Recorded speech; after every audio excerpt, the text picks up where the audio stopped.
This is the city of Chicago, Illinois. The metropolitan area of Chicago, with its 10 million residents and its glorious architecture, supports two of our planet's leading universities, the University of Chicago and Northwestern University. These universities in turn play host to two of the world's top 10 business schools. Chicago Business School's excellence for economics, the discipline out of which marketing emerged in the earliest 20th century, is matched only by the excellence of the Kellogg Business School of Northwestern, generally acknowledged to be the world's leading school for marketing, mostly due to the eminence of one extraordinary academic, Professor Philip Kotler. In our classes, Phil Kotler has already figured twice, but perhaps his greatest contribution to the theory of marketing was to observe that marketing can be effective beyond the limiting field of commerce. By presenting marketing tools as controlling what he called an exchange of values, he took marketing theory outside the confines of simple commerce, where products, goods such as shampoo, iPhones, cars, are exchanged for money, and identified marketing as the motor of value exchange, designating marketers as those who may control the process by which any value is exchanged for another value.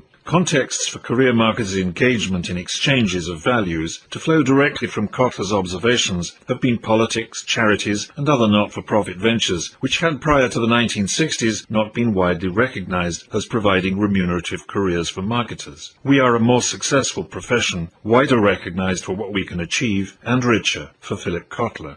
There was no doubting Kotler's genius, but he was clearly not observing a new phenomenon. Human beings have been attempting to control exchanges since we first dropped out of the trees. Man is a social animal and lives by exchanging values. What Kotler was doing was to evolve marketing out of intuition, instinct, and locate it as consciously applied method. Even this was not as original as it seemed in 1960s Chicago, and not as original as it still seems to scholars today. Indeed, had the lens of economic scholars been focused just 300 miles away, they would have found that another city had been playing host for over 100 years to a practical experiment, a hugely successful experiment in leading people out of the darkness of marketing intuition into the light of consciously applied marketing method. Let's ride the interstate as I first did many years ago from Chicago to Cincinnati. Close to the waterfront of the mighty Ohio River squat the massive Twin Towers, which house the general offices of the Procter & Gamble Company. The river looks up at the towers, and the towers look down on the river as it flows downstream towards the Mississippi, New Orleans, and the distant Gulf of Mexico. If the Ohio River, as it winds around the Queen City, could talk, it would have an extraordinary tale to tell. A tale of a tiny family business which grew to become the world's biggest advertiser and leading marketer, a global giant, and rival to Kellogg as the most respected school of marketing on the planet. Let's get to know P&G better in our next class.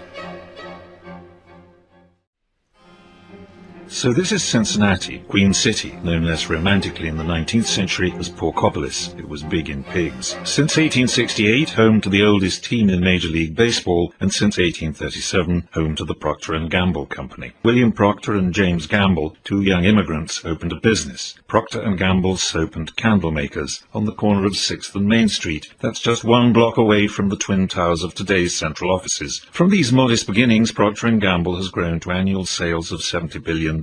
Marketing over 200 brands in almost every country on the planet. But it isn't the size of P&G that interests us as marketers. It is how P&G marketing fits into the context of marketing's history. How Procter & Gamble took a craft which hitherto had been purely intuitive, labeled it, refined it, developed it, sophisticated it, and practiced it with a method and purpose unmatched by any other company anywhere on earth. P&G has a strong claim to have invented modern marketing. Even the word as we understand it now. University lecturer Ralph Starr Butler used the word marketing to describe his experiences at P&G in his textbook Marketing Methods, published in 1915, the first time marketing in a modern sense appears in print. In 1879, P&G became one of the first businesses to create value around a carefully chosen brand name for a new mass-market product. Modern brand management was conceived about 1880 with the launch of P&G's Ivory Soap, and an advertising slogan which lasted over a century, 99 and 44/100% pure, it floats. Developing the concept of managing brands as discrete standalone business. In 1931, P&G appointed the world's first brand manager, Neil McElroy, subsequently Secretary of the United States Defense Department, where he incidentally launched the brand NASA, a brand which we all know well. Each of P&G's hundreds of brands across the world, still has a brand manager to this day. P&G invented market research in 1926, appointing Paul "Doc" Smelser as manager of the world's first marketing research department, which by retirement he had built up to some 3,000 researchers.